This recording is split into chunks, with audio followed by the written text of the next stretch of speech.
Let's try this video again. Basically finished off the F16. Got all the decals on. There's a few decals I didn't put on, which I think are minuscule. They go on the missiles, and there's a few other little like line decals which I left off, which I don't think it took away from the finished deal, but there you have it. The only thing I got to do now is shoot a dull coat on, get the canopy dipped in future and snapped on, and I got a little paint on the base, and I'll just repaint that. We'll be good to go. Fun little model. And the next one I think will be a F14 Testers metal kit, so we'll tackle that one next week. The Enterprise C. Last video I had everything masked off, and then I shot the darker gray on. As you can tell on some of the tape, I didn't get it all the way clear or masked off all the way, so I'm just going to have to go back in with the brush, just touch up a few little areas, and I'll be good to go. The bottom, all I did was freehand it, just a rough outline. Then I'm going to go back in and square everything off and get the round circle on there, so it's it'll look pretty.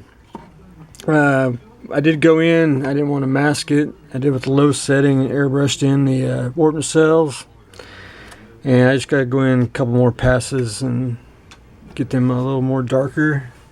We'll be good to go on that. Not too much more to do on the Enterprise C, but we'll get it done. Basically all I got some detail painting. That's getting the lifeboats and a few little flaws that I did, and it's scratching the bridge, and there's some on the nacelle where I basically scraped the paint off, but easy fix, and I will get that looking sharp. Vacuum form kit, the Saratoga is going to be a two-piece kit, and I'll tell you why it's going to be in two pieces instead of on one sheet is because I actually have this for another conversion. Actually, the pieces go to another conversion kit, so this is actually easier on me if I do it this way.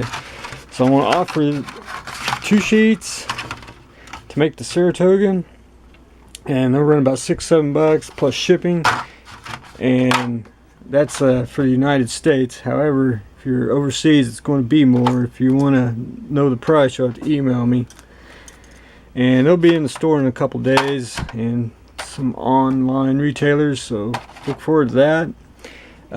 If you've never done a vacuum form kit, it's real simple. All you do is cut it out and basically glue it together. And what I do is I cut out extra material on both pieces. I line up the parts, and then I sandwich them together, and I just use regular old model glue, and you can use super glue too to reinforce it and get it clamped. Then I'll trim all the once dry, I'll trim it all off and get it sanded down to shape. As you can see, I started trimming this down, and then I'll get it all sanded down to shape and everything.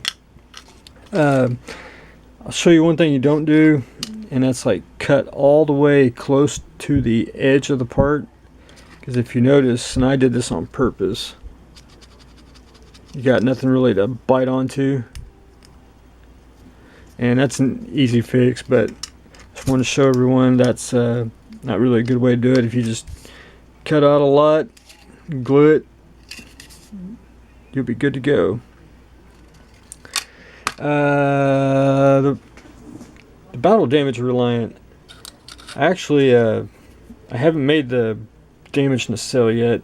I'm waiting on some more material to come in, which I'll have next week, but I did the parts for the damaged arm, and it's just one side, and then you use the kit part on the other side, and then you can finish out detailing how much you want on it. For the damaged roll bar, it's actually just one top and you use the rest of the kit.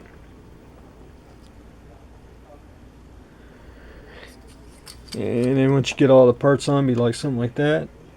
And then you can finish out there's a couple of damage spots on the arm of the bar, and then damage here when they take out the photon drive. And pretty much it on that. One other thing that I'm doing, and I'm in the process doing this, this is a later video, is I